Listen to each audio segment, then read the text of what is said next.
During 1973, George Lucas wrote The Adventures of Indiana Smith. Like Star Wars, it was an opportunity to create a modern version of the movie serials of the 1930s and 1940s. Lucas discussed the concept with Philip Kaufman, who worked with him for several weeks and decided upon the Ark of the Covenant as the MacGuffin. The project was stalled when Clint Eastwood hired Kaufman to write the Outlaw Josey Wales. In May 1977, Lucas was in Maui, trying to escape the worldwide success of Star Wars. His friend and colleague Steven Spielberg was also there, on vacation from work on Close Encounters of the Third Kind. Spielberg told Lucas he was interested in making a James Bond film, but Lucas pitched him of an idea, better than James Bond, outlining the plot of Raiders of the Lost Ark.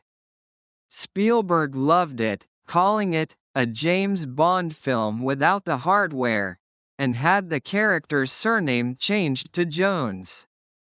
Spielberg and Lucas made a deal with Paramount Pictures for 5 Indiana Jones films. Spielberg and Lucas aimed to make Indiana Jones and the Temple of Doom much darker, because of their personal moods following their respective breakups and divorces. Lucas made the film a prequel because he did not want the Nazis to be the villains again. He had ideas regarding the Monkey King and a haunted castle, but eventually created the Sankara stones, that would be used in the film. He hired Willard Huyck and Gloria Katz to write the script. He knew of their interest in Indian culture. The major scenes that were dropped from Raiders of the Lost Ark were included in this film. An escape using a giant rolling dong as a shield, a fall out of a plane in a raft, and a minecart chase. For the third film, Spielberg revisited the Monkey King and haunted castle concepts, before Lucas suggested the Holy Grail.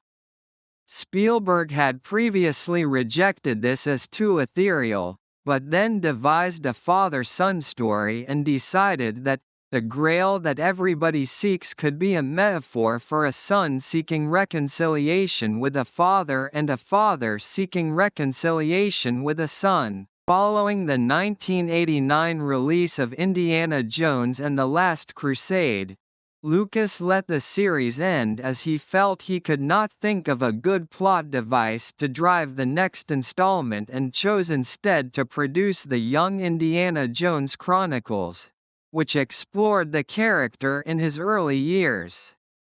Ford played Indiana in one episode, narrating his adventures in 1920 Chicago.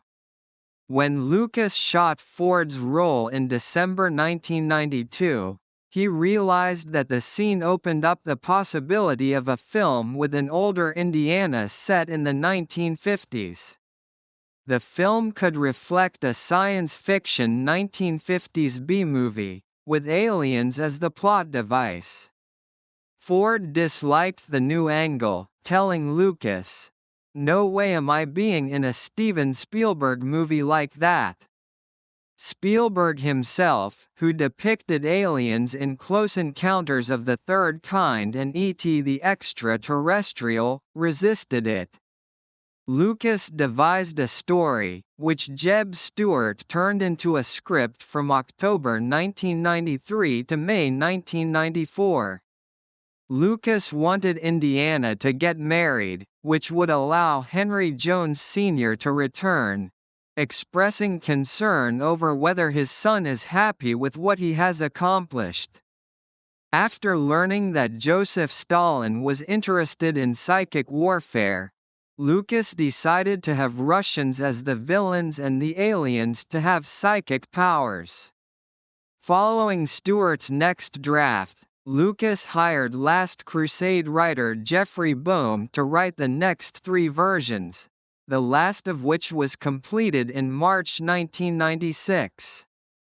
3 months later, Independence Day was released, and Spielberg told Lucas he would not make another alien invasion film, or at least not until War of the Worlds in 2005.